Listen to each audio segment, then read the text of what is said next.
பிதாவாகிய தேவனாலும் நம்முடைய கர்த்தராகிய இயேசு கிறிஸ்துனாலும் உங்களுக்கு கிருபையும் சமாதானமும் உண்டாவதாக. ஆழமான வேத பாட வகுப்பிற்கு வந்திருக்கக்கூடிய ஒவ்வொரு அன்பு சகோதர சகோதரிகளை ஆண்டவராகிய இயேசு கிறிஸ்துவின் நாமத்தினாலே உங்களை வாழ்த்தி வரவேற்கிறேன். இன்றைக்கும் நம்ம தியானிக்க இருக்கிற வேத பாடம் என்னவென்றால், ஆவியின் வரங்கள் அவசியமா என்கின்ற தலைப்பில் இன்றைக்கு நாம் இந்த சத்தியத்தை நாம் தியானிக்க போகிறோம். குறிப்பாக இந்த ஆவியின் வரங்கள் கிறிஸ்துவ வட்டாரத்திலே எப்படி செயல்படுகிறது என்று நாம் பார்ப்போமேயானால், இரண்டு நிலைப்பாட்டிலே இந்த ஆவியின் வரங்கள் செயல்படுகிறது. ஒன்று சிசியானட்டிக்ஸ் அப்படின்னு சொல்லுவாங்க. அப்படின்னா என்னன்னா, அவர்கள் இந்த ஆவியின் வரங்களை, அதாவது கிருபா வரங்களை ஏற்றுக்கொள்ளாத ஒரு கூட்டம். அதை பற்றின அந்த அறிவோ அதை குறித்ததான காரியமோ அது கூறிய தெளிவையோ பெற்றுக்கொள்ளாதவர்கள். இன்னொன்று கரிஸ்மேட்டிக்ஸ் என்கின்ற ஒரு கூட்டத்தார். கிறிஸ்தவத்தில் இரண்டு தரப்பினர். ஒன்று சிசியானட்டிக்ஸ், கிருபையின் வரங்களை நம்பாதவர், அதை ஏற்றுக்கொள்ளாதவர், அதற்குள்ளாக செல்லாதவர். இன்னொருத்தர் கரிஸ்மேட்டிக்ஸ்.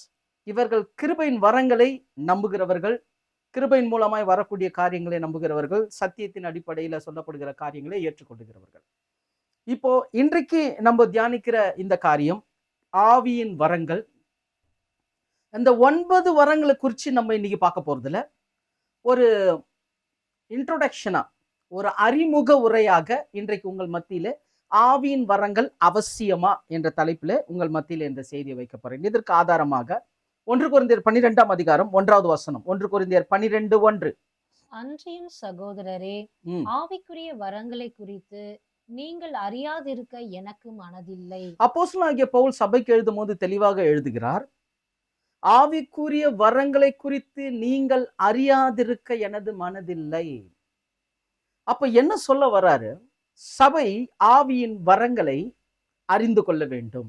ஏற்றுக்கொள்றது, ஏற்றுக்கொள்ளாதது, செயல்படுகிறது, செயல்படாதது அடுத்த கட்டம். ஆவியின் வரங்களை என்ன பண்ணணும்? முதல்ல அறிந்து கொள்ள வேண்டியது மிகவும் அவசியம். ஏன்னா எந்த ஒரு காரியத்தையுமே எதையும் முழுமையா தெரிஞ்சுக்காமலே நம்ம அது தவறு, அது தேவையில்லை, அது வேண்டும் அப்படின்னு நம்ம சொல்ல முடியாது.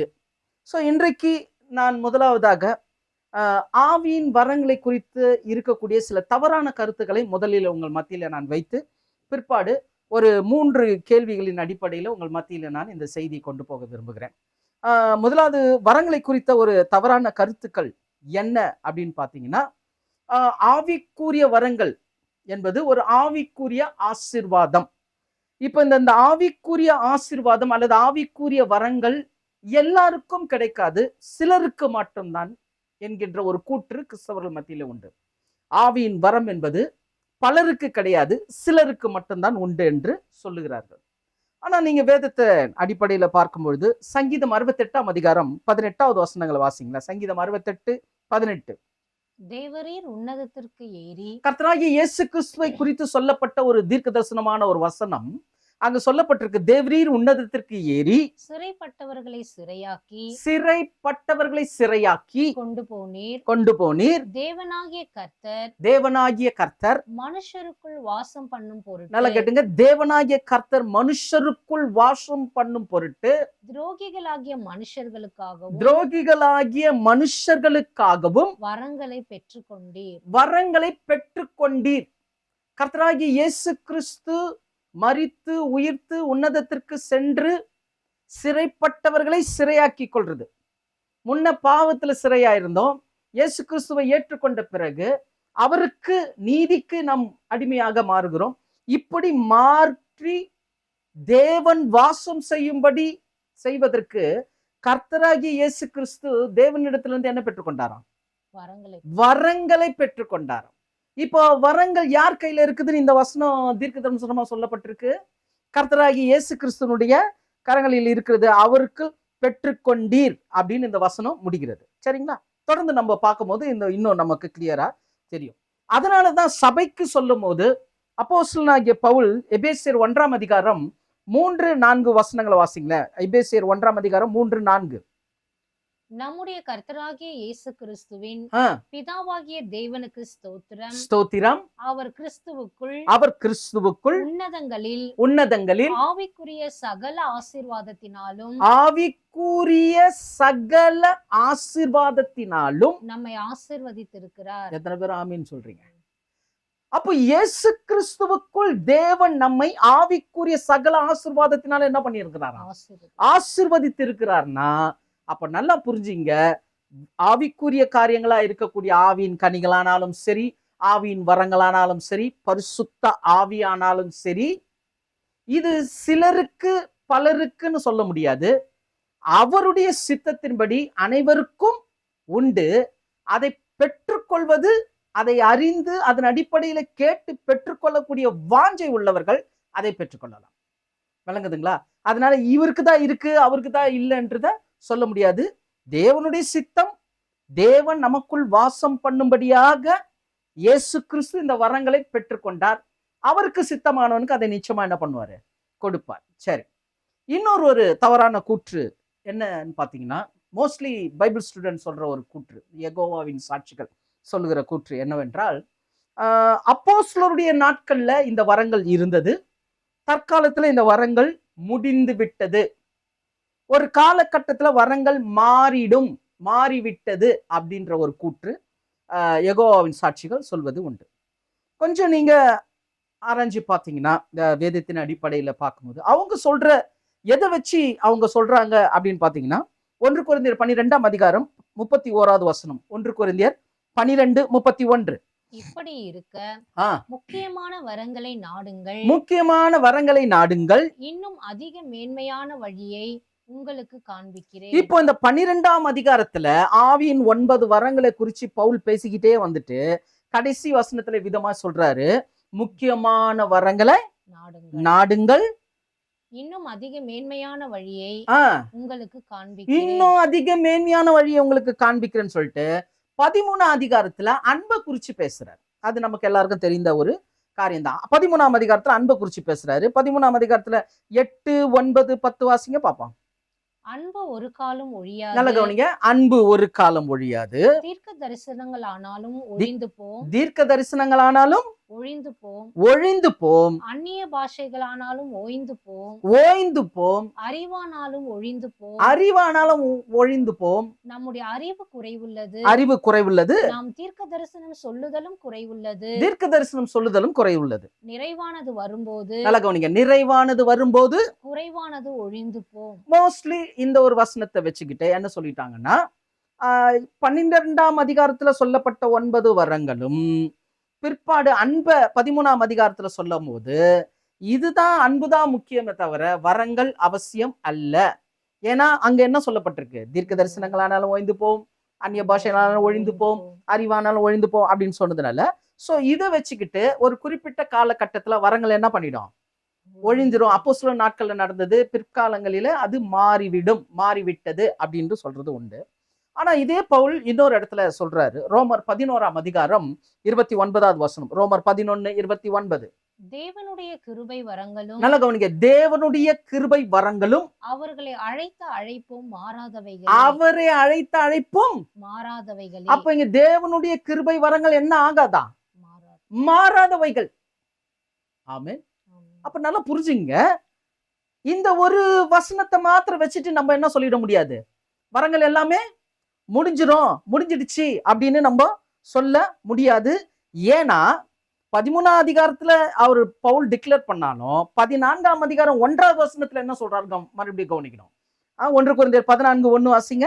அன்பை நாடுங்கள் சொல்லிட்டாரு பாருங்க. 13ஆம் அதிகாரத்துல அன்பை பத்தி சொன்னாரு, 14ஆம் அதிகாரத்துல சொல்றாரு அன்பை நாடுங்கள், ஞான வரங்களையும் விரும்புங்கள், விசேஷமாய் தீர்க்க தரிசன வரத்தை விரும்புங்கள். நல்லா கவனிக்கணும். அப்போ 12ஆம் அதிகாரத்துல வரங்களை குறிச்சு பேசினவர் அந்த 12ஆம் அதிகாரத்துல முடியும் போது சொல்றாரு, முக்கியமான வரங்களை நாடுங்க, அதிக மேன்மையான காரியங்களை நான் காட்டுறேன்னு சொல்லிட்டு 13ஆம் அதிகாரத்துல அன்பை குறிச்சு பேசுறதுனால 12ஆம் அதிகாரத்துல சொல்லப்பட்ட வரங்கள் முடிஞ்சு விட்டதுன்னு எடுக்க முடியாது. ஏன்னா 14ல கண்டினியூ ஆகும் போது கிளியரா சொல்றாரு, ஞான வரங்களை விரும்புங்கள், தீர்க்க தரிசன வரங்களை விரும்புங்கள் அப்படின்னு சொல்றார். ஏன்னா இந்த வரம் என்பது தேவன் எப்படி வச்சிருக்கிறார்னா, அது ஒவ்வொருத்தருக்கும் ஒரு ஒரு விதமாக கிரியை செய்யும்படி, அதாவது இன்னும் சொல்ல தொடர்ந்து பார்க்கலாம், அவங்களுக்கு புரியும். ஒரு இடத்துல சொல்றாரு பாருங்க, 1 கொரிந்தியர் 7ஆம் அதிகாரம் 7வது வசனம். 1 கொரிந்தியர் 7:7. எல்லா மனுஷரும் என்னை போலவே இருக்க விரும்புகிறேன். எவ்வளவு பெரிய வார்த்தை சொல்றாரு பாருங்க. எல்லா மனுஷரும் என்னை போலவே இருக்க விரும்புகிறேன், ஆகிலும் அவனவனுக்கு தேவனால் அருளப்பட்ட, நல்ல கவனிங்க, அவனவனுக்கு தேவனால் அருளப்பட்ட அவனவனுக்குரிய வரம் உண்டு. அவனவனுக்குரிய வரம் உண்டு. இந்த வார்த்தை ரொம்ப முக்கியம். அவனவனுக்குரிய, தேவன் பகிர்ந்த அவனவனுக்குரிய வரம் உண்டு. அது ஒருவனுக்கு ஒரு விதமாயும், ஒருத்தனுக்கு ஒரு விதமாகவும், மற்றொருவனுக்கு வேறு விதமாயும், மற்றொருவனுக்கு வேறு விதமாகவும் இருக்கிறது. எத்தனை பேர் ஆமீன் சொல்றீங்க? அப்ப நல்லா புரிஞ்சுங்க, வரங்களை குறித்த தவறான கருத்து என்னன்னா, வரங்கள் எல்லாருக்குமே கிடையாது, பலருக்கு இல்ல, சிலருக்கு மாத்திரன்ற கூற்றும் ஏற்றுக்கொள்ளப்பட மாட்டாது. ஏனென்றால் அந்த பலர் சிலரை நிர்ணயம் பண்றது யார் தான்? தேவன் தான் நிர்ணயம் பண்ணோம், கர்த்தராகிய இயேசு கிறிஸ்து தான் நிர்ணயம் பண்ணோம். அதே சில யெகோவாவின் சாட்சிகள், பைபிள் ஸ்டூடெண்ட்ஸ், அவங்களுடைய கூற்றின் பிரகாரம் பார்க்கும்போது ஒரு குறிப்பிட்ட காலகட்டத்தில் முடிஞ்சிடுச்சு, திரும்ப அது வராது, அது மாறிடும் சொல்லும் போது அது மாறாதுன்னு பவுல் டிக்ளேர் பண்றாரு. மாத்திரமல்ல, ஞான வரம்புகளை விரும்புங்கன்னு சொல்றாரு. ஏன் விரும்பணும்னா, அது ஒருத்தருக்கு ஒரு விதமா தேவனே பகிர்ந்து கொடுக்கிறாருன்னோ, ஒருத்தருக்கு ஒரு விதமா என்ன ஆகுமா? கிரியை செய்யுமா? அப்போ வரத்தை கொடுத்தவர் வரத்தை எப்படி பயன்படுத்தணும், எப்படி அவங்கள வழி நடத்தணும்ன்றது தேவனுடைய திட்டம். அப்போ இந்த ஒரு விஷயத்தை வச்சுக்கிட்டு நம்ம ஒரு குறிப்பிட்ட காலகட்டத்துல வரங்கள் முடிஞ்சிடும்னு சொல்ல முடியாது. ஏன்னா இங்க முக்கியமா கவனிக்க வேண்டியது என்னன்னா, 1 கொரிந்தியர் 13:8 கூட வாசிங்களா? 1 கொரிந்தியர் 13:8. அன்பு ஒரு காலம் ஒழியாது. நல்ல கவனிங்க, அன்பு ஒரு காலம் ஒழியாது. தீர்க்க தரிசனங்கள் ஆனாலும் ஒழிந்து போம். தீர்க்க தரிசனங்கள் ஒழிந்து போம். அந்நிய பாஷைகள் ஆனாலும் ஓய்ந்து போம். நல்ல கவனிங்க, அந்நிய பாஷைகள் ஓய்ந்து போம். தீர்க்க தரிசனங்கள் ஒழிந்து போம், அந்நிய பாஷை ஓய்ந்து போகும். நல்ல கவனிங்க, இப்படி சொன்னவர் 14ஆம் அதிகாரம் 39-40 வாசிங்க. 1 கொரிந்தியர் 14ஆம் அதிகாரம் 39-40. இப்படி இருக்க சகோதரரே, தீர்க்க தரிசனம் சொல்ல நாடுங்கள். தீர்க்க தரிசனம் சொல்ல நாடுங்கள். அந்நிய பாஷைகளை பேசுகிறதற்கு தடை பண்ணாதிருங்கள். நல்ல கவனிங்க, அந்நிய பாஷை பேசுகிறதற்கு தடை பண்ணாதிருங்கள். இப்போ 14ஆம் அதிகாரத்துல தீர்க்க தரிசனத்தை நாடுங்க, அந்நிய பாஷை பேசுறதுக்கு தடை பண்ணாதுங்கன்னு சொல்றாரு. 13ஆம் அதிகாரத்துல என்ன சொன்னாரு? அந்நிய பாஷை ஓய்ந்து போம், தீர்க்க தரிசனம் ஒழிந்து போகணும். அப்போ நல்லா புரிஞ்சுங்க, அந்நிய பாஷைன்னா என்ன, தீர்க்க தரிசனம்னா என்ன அப்படின்றத நம்ம முதல்ல நிதானிக்கணும். கர்த்தருடைய பெரிதான கிருபையில நம்ம கடந்த வேத பாடத்துல அந்நிய பாஷை பேசலாமா பேசக்கூடாதா என்கின்ற ஒரு சத்தியத்தை நம்ம கொடுத்துருக்குறோம். அந்த செய்தியினுடைய லிங்கை நான் டிஸ்கிரிப்ஷன்ல கொடுத்துருக்கிறேன். நீங்க விரும்புகிறவர்கள் அதை கேளுங்கள். அந்நிய பாஷை பேசலாமா பேசக்கூடாது என்பத காரியத்தை நீங்க பார்க்கலாம். இன்றைக்கு நம்ம வரங்கள் அவசியமான்னு பார்க்க போறோம். அடுத்து நம்ம தீர்க்க தரிசனத்தை குறித்து பார்க்க போகிறோம். ஏன்னா ஒரு இடத்துல பவுல் சொல்றாரு தீர்க்க தரிசனம் ஒழிந்துரும்னு, இன்னொரு இடத்துல சொல்றாரு தீர்க்க தரிசனத்தை நாடுங்கள், தீர்க்க தரிசனத்தை விரும்புங்கள் அப்படின்னு சொல்றாரு. அப்போ எதை சொல்றாரு புரியுதுங்களா? அதன் அடிப்படையில நாம் வேதத்தை ஆராய்ந்து பார்க்கும் போதுதான் நமக்கு அது புரிய வரும். சரி, இப்போ அந்நிய பாஷையை 14:39-40 வாசிங்க.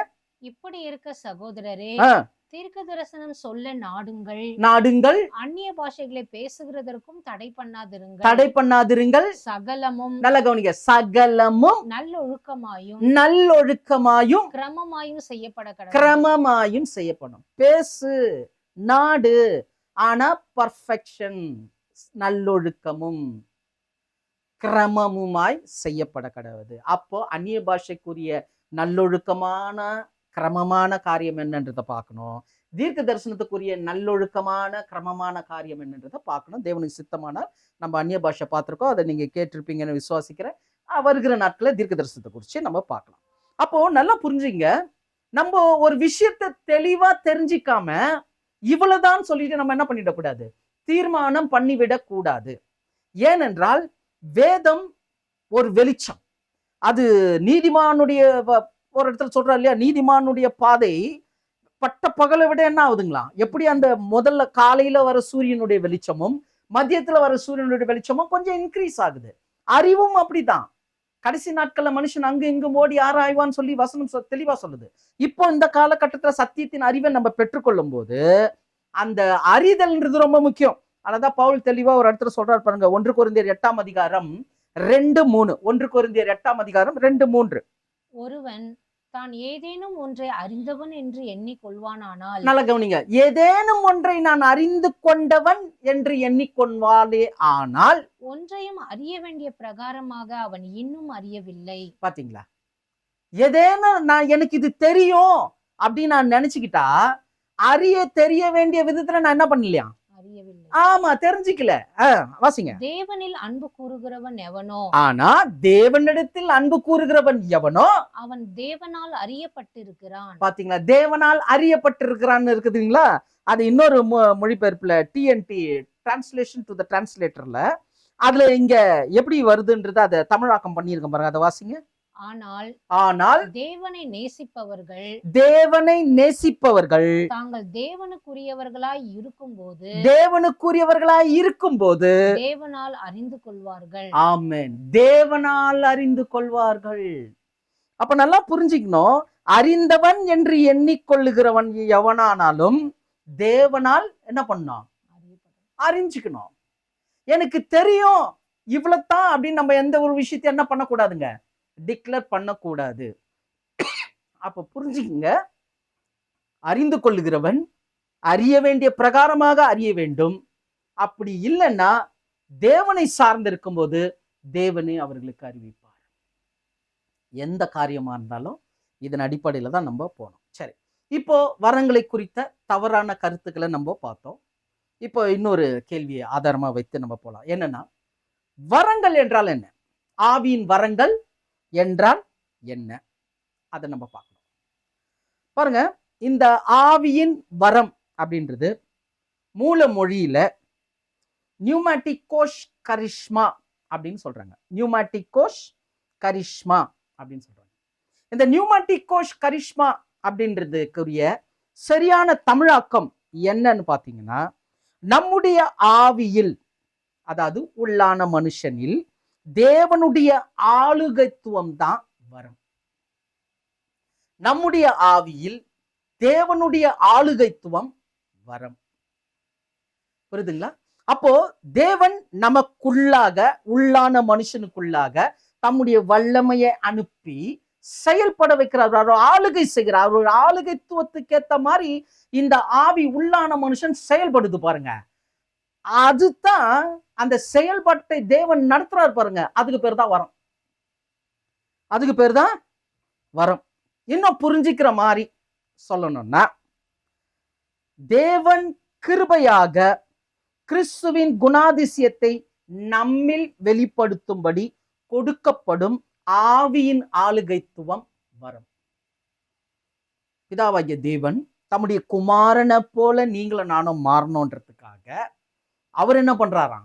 கிறிஸ்துவின் குணங்களை நமக்குள்ளாக செயல்பட வைக்கிறார் பாருங்க. அதுதான் வரம். உங்களுக்கு விளங்கி இருக்கும்னு கர்த்தருக்குள்ள நான் விசுவாசிக்கிறேன். இன்னும் நான் தெளிவா பார்க்கணும்னா, ரோமர் 12ஆம் அதிகாரம் 5வது வசனம் வாசிங்களேன். ரோமர் 12:5. அநேகராகிய நாமும் கிறிஸ்துவுக்குள் ஒரே சரீரமாய் இருக்க. இப்ப நம்ம எப்படி இருக்கிறோமா? அநேகரா இருக்கக்கூடிய நம்ம கிறிஸ்துவுக்குள் ஒரே சரீரமாய் இருக்க ஒருவருக்கொருவர் அவயவங்களாய்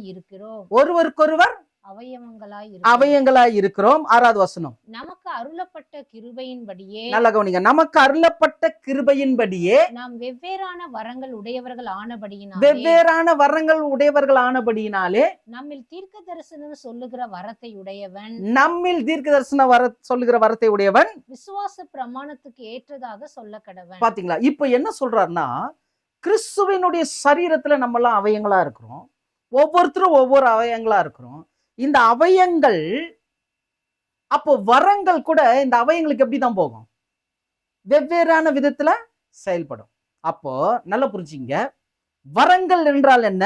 நியூமேட்டிகோஸ் கரிஷ்மா அப்படின்னா என்ன?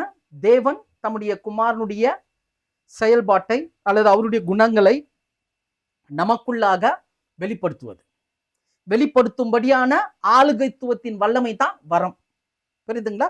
அப்போ இது எப்படி செயல்படுதுன்னா, கிறிஸ்து சரீரத்துல, தலையாகிய அந்த சரீரத்துல நீங்களும் நானும் அவயங்களா இருக்கிறோம். அப்போ கண்ணுக்குரிய வேலை, கையுக்குரிய வேலை, வாய்க்குரிய வேலை, கால்களுக்குரிய வேலை, காதுகளுக்குரிய வேலை, இப்படி ஒவ்வொன்றுக்கும் ஒரு மாதிரி இருக்குது இல்லைங்களா? அந்த ஒவ்வொன்றும் எப்படி கிறிஸ்துவுக்கு ஏத்த மாதிரி செயல்பட வைக்குது பாருங்க, அதுக்குதான் வரும். அதான் நியூமாட்டிகோஸ் கரிஷ்மா. வழங்குதுங்களா? கர்த்தருக்குள்ள நீங்க இத விளங்கியிருப்பீங்கன்னு நான் விசுவாசிக்கிறேன். சரி, இப்போ வரங்களை குறித்த தவறான காரியங்களை பார்த்தோம். இரண்டாவது, வரங்கள் என்றால் என்ன அப்படின்னா, தேவன் தம்முடைய குமாரனுடைய குணாதிசயத்தை நம்முடைய ஆவியில உள்ளான ரீதியில செயல்படுத்துகிறது வரம். சரி, இப்ப இந்த வரத்தின் நோக்கம் என்ன? இதெல்லாம் செயல்படுத்துறான்னு பார்த்துட்டோம். ஆக்சுவலா ஒரு பர்பஸ் இருக்கும் இல்லையா, ஒரு நோக்கம் இருக்கும் இல்லையா? ஆவின் வரத்துக்குரிய நோக்கம் என்ன அப்படின்னு தெரிஞ்சாதான் இந்த வரம் தேவையா தேவையில்லையா, அவசியமா அவசியம் இல்லையான்றதை நம்ம கிரகிக்க முடியும். சோ ஆவின் வரத்தின் நோக்கம் என்ன? மூன்றாவது காரியம், ஆவின் வரத்தின் நோக்கம் என்ன? ரோமர் 1ஆம் அதிகாரம் 10வது வசனம். ரோமர் 1:10. நீங்கள் ஸ்திரப்படுவதற்காக ஆவிக்குரிய சில வரங்களை உங்களுக்கு கொடுக்கும்படிக்கும். பாத்தீங்களா? நீங்கள் ஸ்திரப்படுவதற்காக ஆவிக்குரிய வரங்களை சில வரங்களை உங்களுக்கு கொடுக்கும்படிக்க சபைக்கு சொல்றார் பவுல். இப்போ வரத்தினுடைய நோக்கம் என்னன்னா, நாம் ஸ்திரப்படுவதற்கு வரங்கள் அவசியம். எத்தனை பேர் ஆமென் சொல்றீங்க? அதான் பவுல் சொல்றார். ரோமாபுரியில வந்து சொல்றாரு, நீங்கள் ஸ்திரப்படுவதற்கு சில வரங்களை நான் உங்களுக்கு என்ன பண்றேன், கொடுக்கிறேன். அப்போ இந்த ஸ்திரம் அப்படின்ற ஒரு வார்த்தைக்கு என்ன அர்த்தம் அப்படின்னா, அதனுடைய, ஏன்னா ஸ்திரம்ன்ற வார்த்தை நம்ம எல்லாரும் கேள்விப்பட்டிருக்கிறோம். அவர் நம்மை ஸ்திரப்படுத்துகிறார் அப்படின்ற. ஸ்திரம்னா என்ன? அதுக்கு மீனிங் நிறைய பேருக்கு தெரியாது. தமிழ் வார்த்தை தான், தமிழ்ல தான், ஆனா அதோட மீனிங் நமக்கு புரியுறது இல்லை. அப்போ இத கிரீக்ல அந்த வார்த்தை எப்படி வருதுன்னா, ஸ்டெராய்ட்ஸோ அப்படின்ற ஒரு வார்த்தை. ஸ்டெராய்ட்ஸோ அப்படின்னா என்ன அர்த்தம் அப்படின்னா, for you fix yourself firmly, நீங்கள் உங்களை உறுதியாய் சரி செய்து கொள்வதற்கு ஆவியின் வரங்களை நான் உங்களுக்கு கொடுக்கிறேன். அது இன்னொரு மொழிபெயர்ப்பு. இந்த ஸ்டெராய்ட்ஸோக்குன்றது வந்து உறுதியாய் சரி செய்து கொள்வதற்கு மாத்திரமல்ல, சாட்சி உள்ளவர்களாய் மாற்றிக்கொள்வதற்குன்னு கூட வருதுங்க. அப்போ ஸ்திரப்படுத்துவதற்கு சில வரங்களை நான் உங்களுக்கு கொடுக்கிறேன் அப்படின்னா, வரங்கள் நாம் ஸ்திரப்படுவதற்கு, ஸ்திரம் என்றால் என்ன, நாம் உறுதியாய் நம்மை சரி செய்து கொள்வதற்கும் நாம் சாட்சி உள்ளவர்களாய் மாறுவதற்கும் வரங்கள் அவசியம். எத்தனை பேர் ஆமென் சொல்றீங்க? அப்போ வரத்தின் நோக்கம் என்ன? நாம் ஸ்திரப்படுவதற்கு, நாம் உறுதியாய் நம்மை சரி செய்து கொள்வதற்கும், நாம் சாட்சி உள்ளவர்களாய் நம்மை மாற்றிக்கொள்வதற்கும் வரங்கள் அவசியம். வழங்குதுங்களா? சோ வரத்தினுடைய நோக்கம் என்ன? நாம் ஸ்திரப்படுவதற்கு வரம் அவசியம். இரண்டாவது வரத்தினுடைய நோக்கம் என்ன? 1 கொரிந்தியர் 12ஆம் அதிகாரம் 7வது வசனம். 1 கொரிந்தியர் 12:7. ஆவியினுடைய அனுக்கிரகம், ஆவியினுடைய அனுக்கிரகம் அவனவனுடைய பிரயோஜனத்துக்கென்று அவனவனுடைய பிரயோஜனத்திற்கென்று அளிக்கப்பட்டிருக்கிறது. இப்போ ஜெனரலா, இப்போ இரண்டாவது காரியம், ஆவியின் வரத்தினுடைய நோக்கம் என்னன்னா, ஆவியின் வரம் யாருக்கு பிரயோஜனமா? அவனுக்கு பிரயோஜனம், நம்முடைய பிரயோஜனம் நம்ம எடுத்துக்கிறோம். ஜெனரலா எல்லாரும் அப்படிதான் எடுத்துக்குது. ஆவியின் அனுக்கிரகம் அவனுடைய பிரயோஜனத்துக்குன்னும் போது, இப்ப ஆவியின் அனுக்கிரகம் எனக்கு தான் பிரயோஜனப்படும் அப்படின்ற மாதிரி. ஏன்னா வசனங்கள் அப்படிதான் இருக்கு. ஆனா நோக்கம்னு ஒண்ணு இருக்கு இல்லையா? இது எதற்காக? ஆவியின் வரத்தினுடைய நோக்கம் என்னன்னா, நாம் ஸ்திரப்படுவதற்கு மாத்திரமல்ல, அது அவனுடைய பிரயோஜனத்துக்குன்னும் போது, இந்த அவனுடைய பிரயோஜனத்துக்கு என்னன்றத கொஞ்சம் நிதானிக்கணும். இங்க கொஞ்சம் மொழிபெயர்ப்புல கொஞ்சம் கொலாப்ஸ் இருக்கு. எப்படின்னா, இதே ஈஸி டு ரீட்ல எடுத்தீங்கன்னா இருக்கா? ஈஸி டு ரீட்ல அதை வாசிங்க. ஆவியானவரின் வரங்களில் சில ஒவ்வொரு மனிதனிடமும் காணப்படும், பிறருக்கு உதவும்படியாய் ஆவியானவர் இதை ஒவ்வொருவருக்கும் அளிப்பார். ஆமென். அப்போ ஆவியின் வரத்தினுடைய நோக்கம் என்னன்னா, அவனுடைய பிரயோஜனம்னா எனக்கு மாத்திரம் இல்ல, அது பிறருக்கு என்ன பண்ணுமா, உதவுவது தான் ஆவியின் வரம். அப்போ தேவன் என்னை ஆவியின் வரத்தினால நிரப்பி குமாரனுடைய அந்த குணாதிசயத்தை கொடுத்து என் மூலமாய் மற்றவர்களுக்கு என்ன பண்றேன், நான் இப்போ உதவுவதற்கு இந்த ஆவியின் வரம். அது இன்னொரு இடிபி பொது மொழிபெயர்ப்புல எப்படி போட்டிருக்கு பாருங்க, பொது நன்மைக்காகவே பொது நன்மைக்காகவே தூய ஆவியாரின் செயல்பாடுகள் ஒவ்வொருவரிலும் வெளிப்படுகிறது. பாத்தீங்களா? அப்போ ஆவியின் அனுக்கிரகம் அவனுடைய பிரயோஜனம். நம்ம என்ன நினைச்சுக்கிட்டோம், ஆவியின் வரன்றது அவனுக்கு போல இருக்கு, நமக்கு போல இருக்கு. நமக்கு தான் இல்லைன்னு சொல்லல, ஆனா நம் மூலமாய் பிறருக்கு உதவுவதும் நம் மூலமாய் பொது நன்மைக்காக ஆவியின் வரம். எத்தனை பேருக்கு விளங்குது? ஆமென். அப்ப புரிஞ்சுக்கணும். அப்போ ஆவியின் வரத்தின் நோக்கம் என்ன? நாம் ஸ்திரப்படுவதற்கு. ஸ்திரப்படுவது என்றால் என்ன? நம்மை உறுதியாய் சரி செய்து கொள்வதற்கும் சாட்சி உள்ளவர்களாய் மாற்றுவதற்கும் ஆவியின் வரம். இரண்டாவது, இந்த ஆவியின் வரம் எதற்கு நமக்கு கொடுக்கப்பட்டிருக்கிறதுனா, நம் மூலமாய் மற்றவர்களுக்கு உதவுவதற்கும் நம் மூலமாய் பொது நன்மைக்காக, நம்மை கொண்டு தேவன் பொது நன்மை மற்றவர்களுக்கு உதவும்படி, மற்றவர்களுக்கு நன்மை உண்டாகும்படிக்கு நமக்கு இந்த வரங்களை கர்த்தர் கொடுக்கிறார். வரத்தினுடைய நோக்கம் இதுதான். வரத்தின் நோக்கம் என்ன? மூன்றாவது, 1 பேதுரு 4ஆம் அதிகாரம் 10வது வசனம். 1 பேதுரு 4:10. அவனவன் பெற்ற வரத்தின்படியே நீங்கள் தேவனுடைய பற்பல கிருபையுள்ள ஈவுகளை பகிர்ந்து கொடுக்கும் நல்ல உக்ரானக்காரர் போல ஒருவருக்கொருவர் உதவி செய்யுங்கள். ஆமென். ஆவியின் வரத்தின் நோக்கம் என்ன? நாம் ஸ்திரப்படுவதற்கு, மற்றவர்களுடைய பிரயோஜனத்திற்கு. மூன்றாவதாக பார்க்கிறோம், நல்ல உக்ரானக்காரனாய் நம்மை மாற்றுகிறது. ஹல்லேலூயா. நல்ல உக்ரானக்காரன். இந்த உக்ரானக்காரன்னா என்ன அர்த்தம் அப்படின்னு பாத்தீங்கன்னா, ஒருத்தர் ஒன்னொன்னு சொல்றாங்க. உக்ரானக்காரன்னா ஒருத்தர் ஒன்னொன்னு சொல்றாங்க. ஆக்சுவலா உக்ரானக்காரன்னா என்ன? அந்த வார்த்தைக்கு அர்த்தத்தை பார்க்கணும்னா, உக்ரானக்காரன்னா ஓய்கோ நொமோஷ் அப்படின்ற ஒரு கிரீக் வேர்டு. ஓய்கோ நொமோஷ் அப்படின்னா என்ன அர்த்தம்னா, a faithful or a responsible servant of God. A faithful and responsible servant of God. அப்ப இது தமிழ்ல மொழிபெயர்க்கும்போது எப்படி வருதுன்னா, தேவனுடைய நம்பகமான பொறுப்புக்குரிய வேலைக்காரனாக மாற்றுவது வரம். எத்தனை பேர் ஆமென் சொல்றீங்க?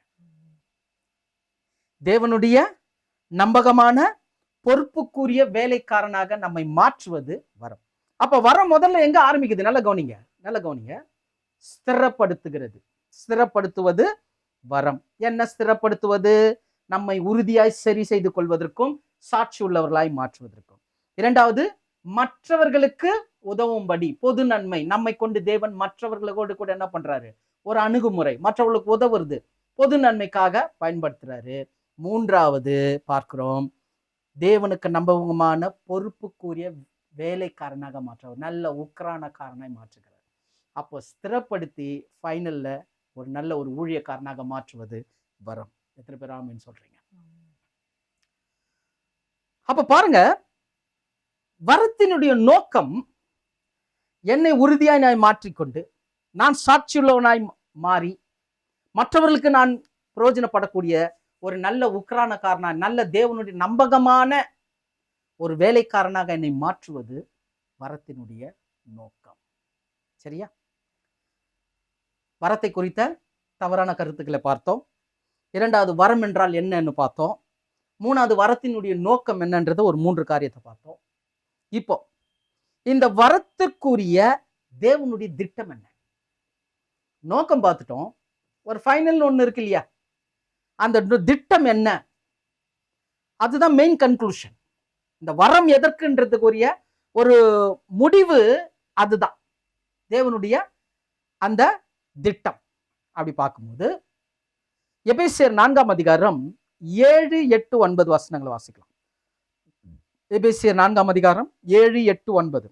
கிறிஸ்துவனுடைய ஈவின் அளவுக்கு தக்கதாக கிறிஸ்துவனுடைய ஈவின் அளவுக்கு தக்கதாக நம்மில் அவனவனுக்கு கிருபை அளிக்கப்பட்டிருக்கிறது. நல்ல கவனிங்க, அவனவனுக்கு கிருபை அளிக்கப்பட்டிருக்கிறது. ஆதலால் அவர் உன்னதத்திற்கு ஏறி சிறைப்பட்டவர்களை சிறையாக்கி மனுஷர்களுக்கு வரங்களை அளித்தார் என்று சொல்லி இருக்கிறார். வரங்களை அளித்தார் என்று சொல்ல, இதுதான் நம்ம ஆரம்பத்திலே பார்த்தோம். சங்கீதம் 68:18 பார்த்தோம். இத மென்ஷன் பண்றாரு பாருங்க பவுல். திரும்ப சொல்றாரு, அவர் உன்னதத்துக்கு ஏறி சகல ஆவிக்குரிய சிறையாக்கி மனுஷர்களுக்கு வரங்களை அளித்தார் என்று சொல்லி இருக்கிறது. ஏறினார் என்பதினாலே அவர் அதற்கு முன்னே பூமியின் தாழ்விடங்களில் இறங்கினார் என்று விளங்குகிறது அல்லவா? ஏறினார் என்பதற்கு அதுக்கு முன்னாடி பூமியின் தாழ்விடங்கள்ல இறங்கினார்னா என்ன அர்த்தம்? இயேசு முதல்ல இந்த பூமிக்கு வந்தாரு, மரித்து உயிர்த்து மறுபடியும் தான் அவர் என்ன பண்ணார்? மேல உன்னதத்திற்கு ஏறினார். அப்போ இங்க இருக்கும் போது இல்ல, அவர் அங்க போய் தான் பரலோகத்துல பிதாவினுடைய வலது பாரிசத்துல உட்கார்ந்த பிறகு அவர் நமக்கு கொடுத்திருக்கிற ஒரு விலைமதிக்க முடியாத கிருபையான கிஃப்ட். அதுதான் ஆங்கிலத்துல கிஃப்ட்னே சொல்றாங்க, வரம். புரியுதுங்களா? வாசிங்க. மேலும் நாம் அனைவரும் தேவனுடைய குமாரனை பற்றும் விசுவாசத்திலும், நல்ல கவனிங்க, தேவனுடைய குமாரனை பற்றும் விசுவாசத்திலும் அறிவிலும் ஒருமைப்பட்டவர்களாகி கிறிஸ்துவனுடைய நிறைவான வளர்ச்சியின் அளவுக்கு தக்க பூரண புருஷராகும் வரைக்கும் 12:13 பரிசுத்தவான்கள் சீர்பொருந்தும் பொருட்டு சுவிசேஷ ஊழியத்தின் வேலைக்காகவும் கிறிஸ்துவின் சரீரமாகிய சபையானது பக்தி விருத்தி அடைவதற்காகவும் அவர் சிலரை அப்போஸ்தலராகவும் சிலரை தீர்க்கதரிசிகளாகவும் சிலரை சுவிசேஷகராகவும் சிலரை மேய்ப்பராகவும் போதகராகவும் ஏற்படுத்தினார். நல்லா கவனிங்க, இந்த எபேசியர் 4ஆம் அதிகாரம் 7, 8, 9, 11, 12, 13 இந்த வசனத்தை குறித்து வைத்துக் கொள்ளுங்கள், அல்லது இப்ப எடுத்தாவது வச்சுங்க. இதுல சொல்லப்பட்டிருக்கிற விஷயத்த நான் உங்களுக்கு சொல்லிடுறேன். ஏன்னா நிறைய பாயிண்ட் அதுல பவுல் கோட் பண்ணியிருக்கிறார். ஃபர்ஸ்ட் பாயிண்ட் என்னன்னா, இந்த வரத்தை குறித்த தேவனுடைய திட்டம் என்னன்னா, தேவகுமாரனை பற்றும் விசுவாசமும் குமாரனுக்குரிய அறிவில நம்ம ஒருமைப்பட்டவர்களா மாறுறோம். அப்போ இயேசு கிறிஸ்துவின் மீது நாம் வைக்கக்கூடிய விசுவாசமும் அதன் அடிப்படையில கூடிய அறிவுல நம்ம ஒருமைப்பட்டவர்களா இருப்பதற்கு வரம் அவசியம். கிறிஸ்துவை விசுவாசிப்பதற்கும் ஆவிலே அறிவிலே எல்லாம் ஒருமைப்பட்டிருக்கு. இன்னைக்கு பாருங்க, சபையில ஒருத்தர் ஒரு விதமா யோசிப்பாரு, ஒருத்தர் இன்னொரு விதமா யோசிப்பாரு. ஒருத்தர் நான் நல்லா செய்யறேன்னு சொல்லிட்டு சூப்பரா தப்பா அருமையா செய்வாரு. இன்னொருத்தர் தப்பு செய்யறேன்னு சொல்லிட்டு நல்லது செய்யறவங்கள இருக்கிறாங்க. சோ இப்படி ஒருத்தர் ஒரு கோணத்துல இருக்கிறாங்க. ஆனா இந்த வரம் இருக்கும்போது, விசுவாசத்துல ஒருமைப்பட்டவர்களா இருக்கும்போது, அந்த அறிவுல எல்லாரும் ஒருமையா இருப்போம். ஒரு மனதோடு கூட, ஏக மனதோடு, ஏக சிந்தையோடு கூட இருக்கிறதுக்கு தான் இந்த வரம். வழங்குதுங்களா? இதான் தேவனுடைய திட்டம். மாத்திரமல்ல, கிறிஸ்துவின் நிறைவான வளர்ச்சிக்கு பூரண புருஷராகும்படி. அப்ப பாருங்க, கர்த்தராகிய இயேசு கிறிஸ்துவினுடைய குண லட்சணங்கள், அச்ச அடையாளங்கள் நம்முடைய வாழ்க்கையில பூரணமா அந்த பூரண வளர்ச்சிக்கு, அந்த குண நலன்கள் வரத்துக்கு இந்த வரங்கள் மிக முக்கியமானதா இருக்குது. இதுதான் தேவனுடைய திட்டம் அப்படின்னு சொல்லிட்டு 11 13 வரைக்கும் உள்ள வசனங்களை நீங்க வாசிக்கும் போது 5 விதமான ஊழியத்தை அங்க சொல்றாரு. அப்போஸ்தலர்கள், தீர்க்கதரிசிகள், சுவிசேஷகர், மேய்ப்பர்கள், போதகர்கள் சொல்லிட்டு, எதுக்கா? 1 பரிசுத்தவான்கள் சீர்பொருந்தும் பொருட்டு, 2 சுவிசேஷ ஊழியத்தின் வேலைக்கு, 3வது சபை பக்தி விருத்தி அடைவதற்கு. இந்த 5 கேட்டகரியில ஊழியத்துல ஏதாவது ஒண்ணுத்துல போய் நம்மளை கொண்டு போய் சேர்க்கிறது, நம்மை உருவாக்குறது தான் வரம். இதுதான் இந்த ஆவிக்குரிய வரத்தை குறித்த தேவனுடைய திட்டம். தேவனுடைய நோக்கத்தை பார்த்தோம். நம்ம ஸ்திரப்படுத்தி மற்றவர்களுக்கு உதவும்படி நல்ல உக்கிரானக்காரனா மாத்த. எப்படிப்பட்ட உக்கிரானக்காரன்? அதுதாங்க இங்க சொல்லியிருக்குது. பரிசுத்தவான்கள் சீர்பொருந்தும் பொருட்டு, சுவிசேஷ வேலைக்கும், சபை பக்தி விருத்தி அடையணும். அதுக்கு தான் வரங்கள். இந்த வரங்கள் வரும்போது ஒருத்தர் அப்போஸ்தலருக்குரிய ஊழியத்துக்கு உள்ளவரா மாறுறாரு, சிலர் தீர்க்கதரிசிகளா மாறுறாங்க, சிலர் சுவிசேஷகரா மாறுறாங்க, சிலர் மேய்ப்பர்களா மாறுறாங்க, சிலர் போதகர்களாக மாறுறாங்க. இப்படிப்பட்ட மாற்றத்தை உருவாக்கி நம்ம ஊழியத்துல நம்மை நிலைநிறுத்துவது, ஏற்படுத்துவது கிருபையின் வரங்கள். ஆமென். அப்ப நல்லா புரிஞ்சுங்க. இந்த 9 வரங்களை நம்ம இன்னும் தியானிக்கல. 9 வரங்களை நம்ம பார்க்கல. அதுல வேற வேற வேற வேற விஷயங்கள்லாம் இருக்குது. அப்போ அந்த வேற வேற வேற விஷயங்கள்ல நம்ம போல இன்னும், ஆனா வரங்கள் அவசியமானா, வரங்களை குறித்த தவறான கருத்தை பார்த்தோம்.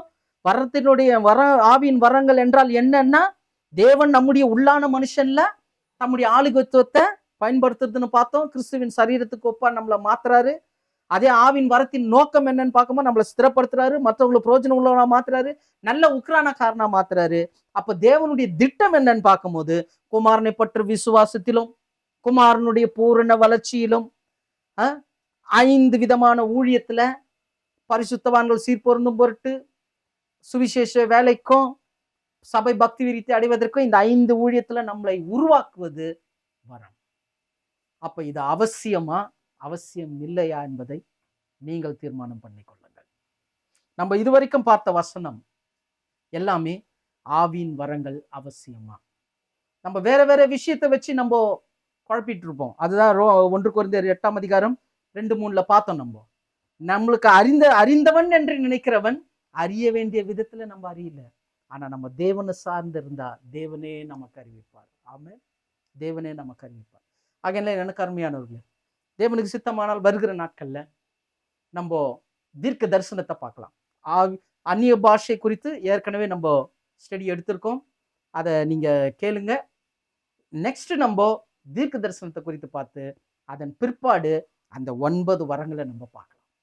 இந்த 9 வரங்களும் நம்ம முன்னாடியே பார்த்துட்டோம். எல்லாருக்கும் 9 கிடைச்சிருமான்னா முடியாது. தேவன் அவனவனுக்கு பகிர்ந்து கொடுக்கிறது.